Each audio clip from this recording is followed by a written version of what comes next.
Maxime, your first freestyle Grand Slam, and also I think your first freestyle event on the board. Just seeing everything over here, how do you feel? Welcome to Paris. Thank you. Normally it's the other way around, but yeah, actually I don't know if it's probably not your first time in Paris. No, right? I was here for just for a few hours in 2016 when I played in Metz and Lille. Yeah, and so on. that doesn't count. That doesn't count. So yes, first time. So welcome.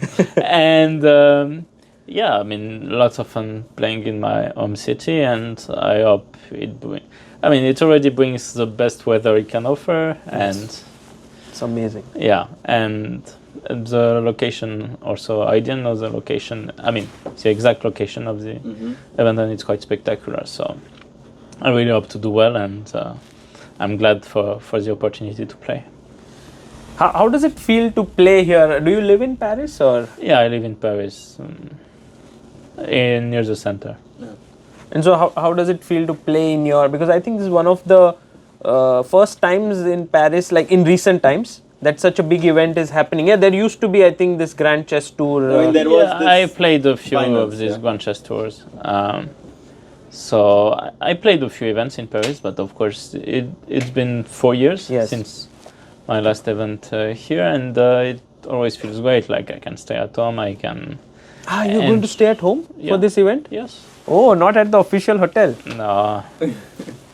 Generally, players prefer to stay in official hotel. Yes. I think it depends on the situation, but if the hotel was that much closer to the playing hall, maybe I would have taken the hotel. But yeah, I just thought I don't need to unpack, to pack again. So I thought it's for the best. I think players are very, very curious in a way because you are playing here for the first time. How have you prepared for this event? I've played a few training games. I've played also like all sorts of freestyle chess in the past. But of course the difference is it will be classical time control.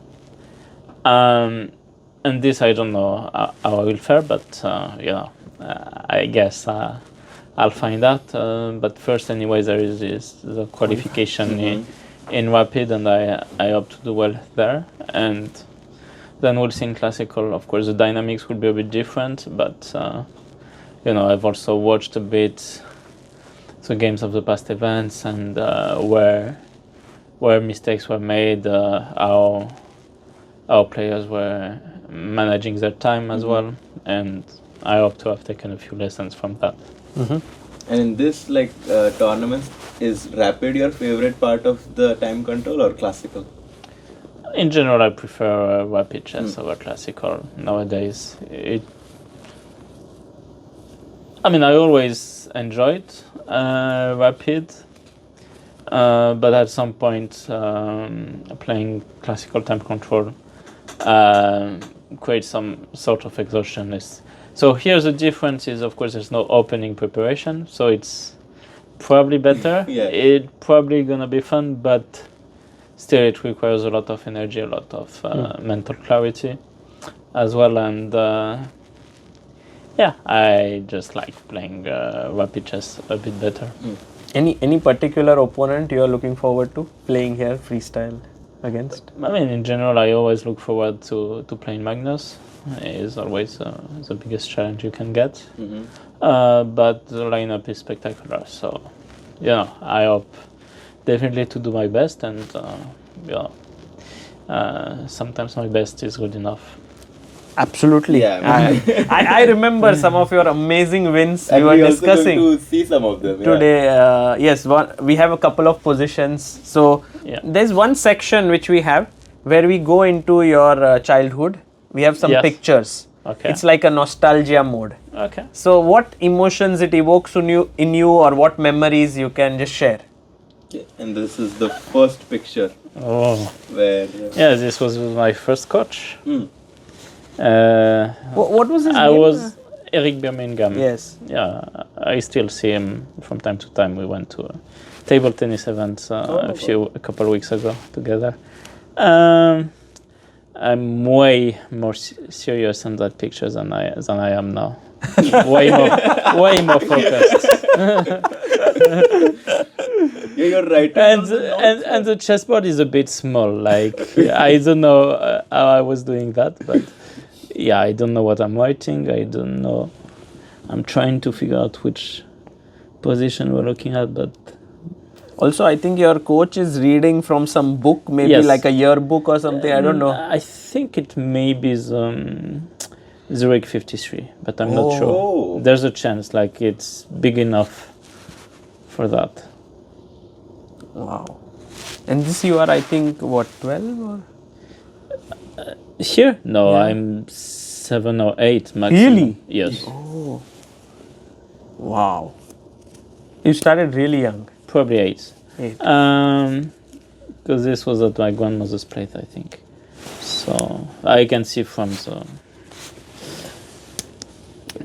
You already figured out it's a dragon. Yeah. So probably no. Actually, then I know when this was taken. This was so. Actually, I was 9 then. Or going to be 9. It was right before my first World Youth Championship in Oropesa. And the second picture, They don't make computers like this anymore. It's a little too big. Yeah. Well, so you were preparing, I guess, or playing, or yeah. I guess I was going through ChessBase. Like it was not a revolution back then, but it was not as widely used as it is. And yeah. But I don't know where this picture was taken, and yeah, I would say similar age, more or less. Like, Is this your own? Like, did you buy it or how was it, this computer? I mean, this was given by at the time a company named Archer Andersen, who became Ernst & Young, or like merged with Ernst & Young later, because so there is one guy, Olivier Macquart, who was working at the company and was organizing for 30 years actually an event like inviting one champion to what we call grandes écoles, so like the biggest universities in France. So there was a competition between the biggest universities, and then simultaneous exhibition with one grandmaster. I went there a few times, okay. but also I remember Adams, Kramnik, Gelfand, all the big, yeah. Wow. Okay, and Yes. a very cute picture here. I think my first, no, maybe not my first, because we played in Lausanne the year before, and it didn't go well. And this picture is from Cap d'Agde. Cap d'Agde. Yes, one of the big rapid events in France, who managed to get more or less, I think all the top players except Kasparov, more or less. And Yeah. it feels like you're on a stage, with the Yeah, spotlight it's like a on world you. championship. Yeah, no, we were playing on a stage, but like it's just there are 3 other boards, but yeah, we were on a stage. Like there's a lot of audience because it's a big festival, so like maybe 300-400 players, maybe no, probably more, 600-700 Oh wow! at least. I'll apologize if it's 1,000, but so anyways, there's an auditorium. And at the time, I think there was commentary also, like audio commentary for the spectators. Wow. So like you've played like Magnus for such a long time. You've grown up with him since the childhood. Played in like this. I mean, we're the same age. Same age, Same 90 age, born. yeah. So like, how has this like relationship evolved like over the years? Is it like still like one of the players you like, because growing up you were always very close and still you are like fierce competitors on the board? Do you also like sometimes get time to catch up off the board, or? We don't really catch up off the board. Like, okay, sometimes during tournaments, of course, and it happens that we hang out, like at event in the chess competition, and sometimes we were playing board games, like in Norway. But yeah, I mean, of course, Magnus is a player I look up to. His games and in general who he became. So Wow. Very nice rivalry there. And now some chess puzzles. Yes. Do you Remember recall this one? yes, I mean it was last year, so against Jan in one of the Champion Chess Tour events. And you what remember- was the move you played? Yeah, and knight g5. Yes, knight g5 and then Rook d6? Yes, queen g3. I mean, Oh, Europe. Beautiful move, yeah? yeah, and queen d8. I went rook e8. Yeah. Wow, that was like fantastic. Like we were just looking at the games Yeah. and this was so special. I mean, I won't pretend that I remember all my games, but yes, moments like this, of course, I do. Is it a special one for you, this combination with knight g5, queen g3, rook e8, like 3 really strong moves? It's not that special because it felt a bit too natural. Also, I had a very similar game with about 13 years before against Huang Hao, where I created this sort of attack as well. It was a Slav, but this pawn structure, I knew that it could bring this. Okay, knight g5 is not a difficult move. Queen g3 is less natural, but and actually, I think I don't know how it happened, but like somehow Jan asked me if it was a mouse slip first Oh. because he thought I Queen wanted F3. queen f3. Oh, okay. Yeah, and I said no. I don't remember how it happened, but like maybe on the chat or something. But That would be the best mouse slip ever. no, definitely, like I knew this sim, Queen so it made it easy. Beautiful. And this is the Yeah. move. And does this position remind you of it? Yes, this was against Richie in St. Louis, the rapid section, I think. Which year? I think 2019, but I'm Oh not wow, sure. like, you're Perfect. spot on. Yeah. Perfect. Yeah. So, I mean, basically, I just remember, of course, I gave up the queen here. I just don't remember exactly how I did it. I mean, you could have done queen d6 And and queen removed d7. your queen, yeah. but you went just queen d7. Yeah, but to me the question is whether is this. I mean, like it's obviously objectively not that correct, but it felt very natural. Like, and then I managed to regroup my pieces and advance the pawns. Roll the pawns down. Yeah, but to me the question is whether I should play queen d7 or queen d6 and then queen d7. But I don't know if there's a difference. I think that queen d6 is the first is more accurate, but in the game you took queen d7, but you went into this variation where you kind of had to sacrifice the queen. So I guess you kind of saw it that, in advance. That was But my this plan. also queen d6, bishop c7, there's queen b4 also, bishop h3, and that position is also equal. Oh, Yeah. wow. Yeah, but I didn't want that. I really wanted because when there's bishop h3, then there's g5, some queen e4. It didn't appeal me. Right.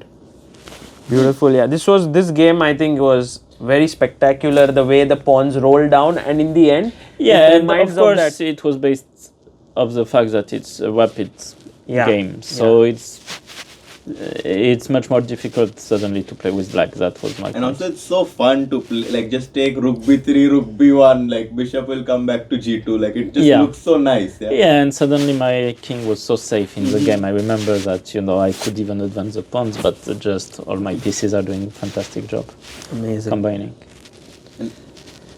Now we go to a section of rapid fire, so you So you just do have quick to quickly answers. answer. And this is the first one. If you had to choose an opponent from chess boxing from this event, from the players, whom would you choose? I mean, I guess based on height and similar corpulence, I would say probably Fabi, but not that I really want to get into chess boxing. Yeah, you are peaceful. And if you had at this point, if you had to choose an alternate career, what would you choose and why? At this point, yeah. At this point, yeah. I mean, of course, I have a degree in math, so obviously that's kind of a hint. But I mean, the question is whether I would work in a finance-related job. I mean, definitely would have been an option, but I know it can be quite stressful as well. So. Which phone app do you use the most? Way too many.